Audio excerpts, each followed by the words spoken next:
Rob Ray, analyst for the Sabres. How you doing, Rob? Welcome to Tim and Sid. Very good, guys. How you doing? Very good. Very good, very good. How did this play down there, Rob?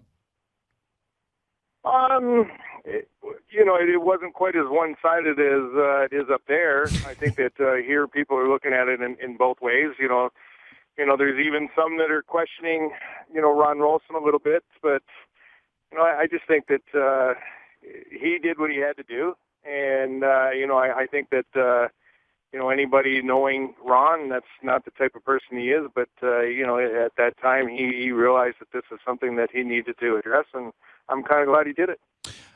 Do you agree with Rolston getting fined an undisclosed amount? I mean, we're hearing $10,000, but it's just undisclosed amount. Yeah, I don't agree with that, because my problem with that is not because it's Ron Rolston, he's the Sabres coach. I have a problem with the league saying who can be on the ice at certain times and who can't be. Ron is the coach of the hockey team. He determines who he wants on the ice at any given time, and I think this gives the league some type of power that they think they should have, that in determining, this guy could be on, maybe this guy, not this guy. But you know what? I don't understand why they can. John Scott was on the ice while everything happened. Right. So it's not as if he took him off the bench and put him on the ice and say, "Go, John. Okay, go get him," type thing.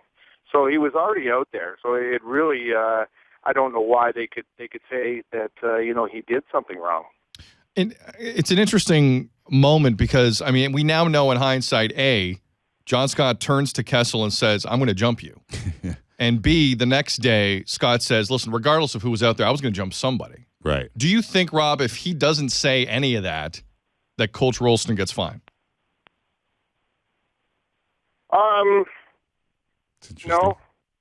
I think they were gonna look and see who the individual was that created the act, and being somebody that's supposedly a bad guy in the league, as John Scott, a guy that supposedly can't do anything other than fight, then that's the way they were going to look at it.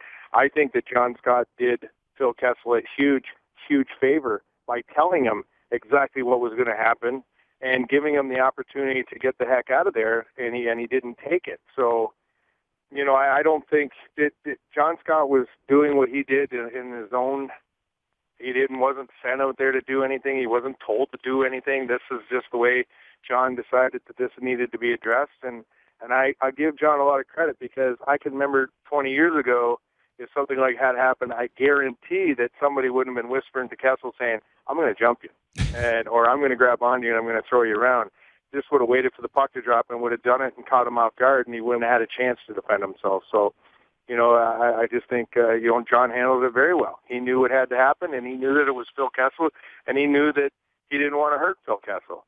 So, I think he gave him plenty enough opportunity to evacuate and get out of there, and somebody else could have dealt with it. But then you got to point the finger at Randy Carlyle. Why did you leave him out there? You knew something was going to happen. They spent the whole 2-minute intermission with the linesmen in the benches, between the two benches, keeping everything calmed down. How did you not think something might happen as soon as the puck dropped? To put your best player in that position, that's what I would point a finger at. And if Ron Rolston's getting fined $10,000 for supposedly putting the wrong player on the ice, you know what? Randy Carlyle should be fined $100,000 for putting his best player in a bad situation. So you don't believe Randy Carlyle's explanation that he was trying to diffuse the situation by throwing out a not so tough line or a skill line? Well, yeah, you could put out a not so tough line or a different, but you don't put your best player, because how do you know? You don't know how somebody was going to react. You don't know what John Scott was. Put him on the other side. You could have put any other player on your team beside John Scott, and you could have put somebody out there that might have even fought John Scott, and it would have been over. There wouldn't have been 5 other fights on the ice. I just think you put him in a really bad situation, and Phil defending himself and feeling threatened. This was his reaction, and now they all have to pay for it. But I just think he could have done maybe something different by who he lined up against John Scott at that position at that time. Rob Ray joining us here on Tim and Sid, Sabres analyst and a man who is known to drop his mittens every once in a while in the National Hockey League. Don't you think that if he puts anyone else beside John Scott, he's also doing them a disservice? Because with Colton Orr and Fraser McLaren in the press box, he's got nobody that's going to match up with Like whoever he throws out there is probably getting snot kicked. Yeah, but you've got other guys on that bench that know how to defend themselves and protect themselves, or even tie him up or go to the ground. All you got to do is turtle, and everything's over.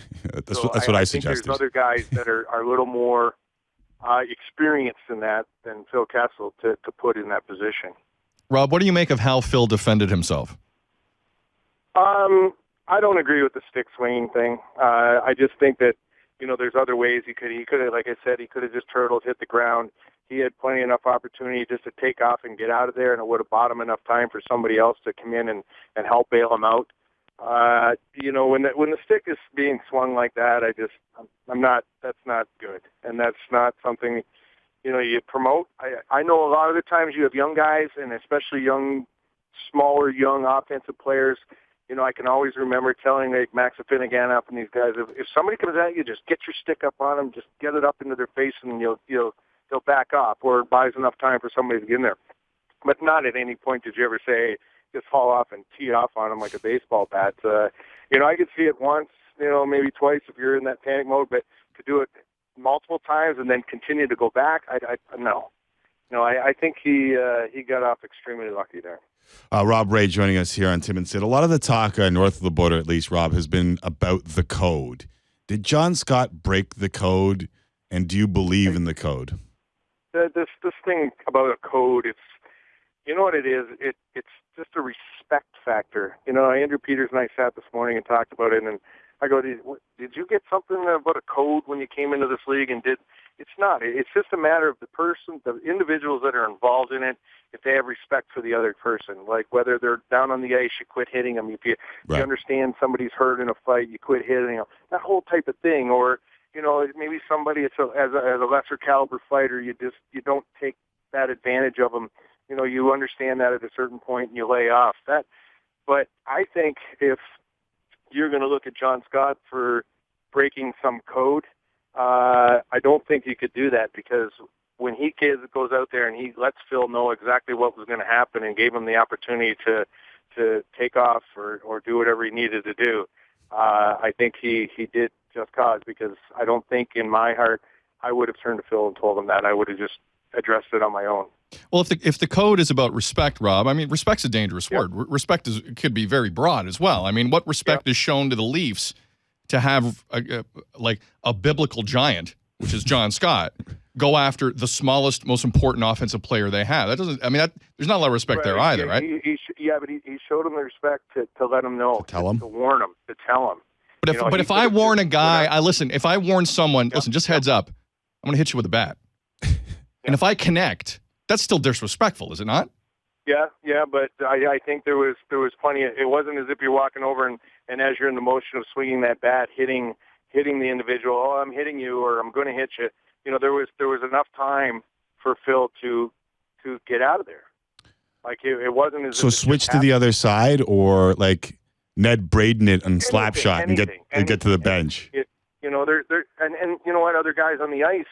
I've seen plenty of times when we've been in situations, and you've been on the ice with two other guys, another winger and a centerman, and you realize that, and you're seeing somebody over on the far side, knowing that somebody was going to initiate a fight with them. You go over and switch sides with them. Right. You go over and switch. You take their position. I don't think everybody on the ice was too alert of what was going on and paying close enough attention.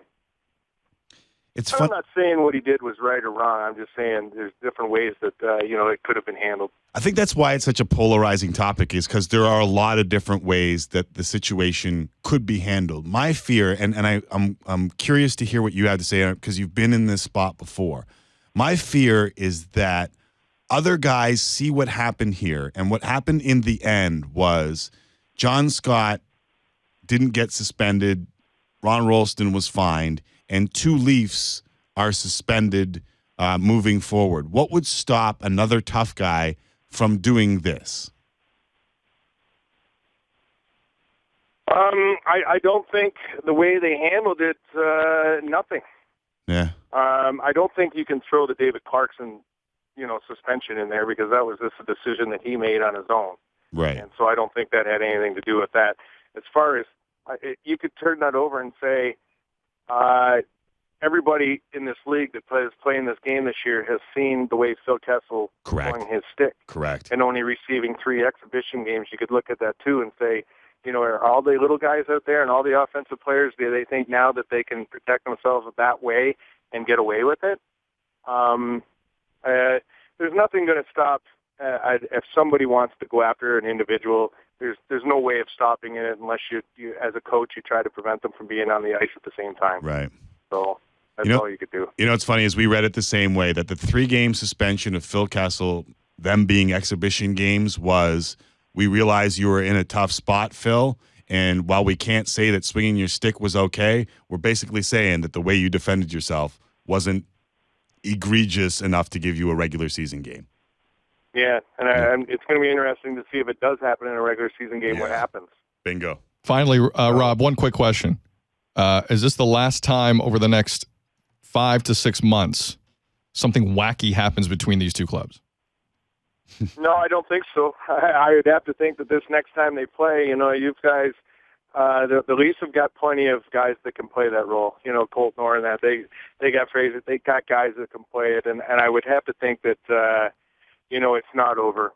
I know this team here maybe doesn't quite have as much meat as Toronto may have, but I would have to think that at some point it could come to a head here, and hopefully nobody gets hurt, and hopefully nothing bad comes out of it. But I would have to think that it's not over.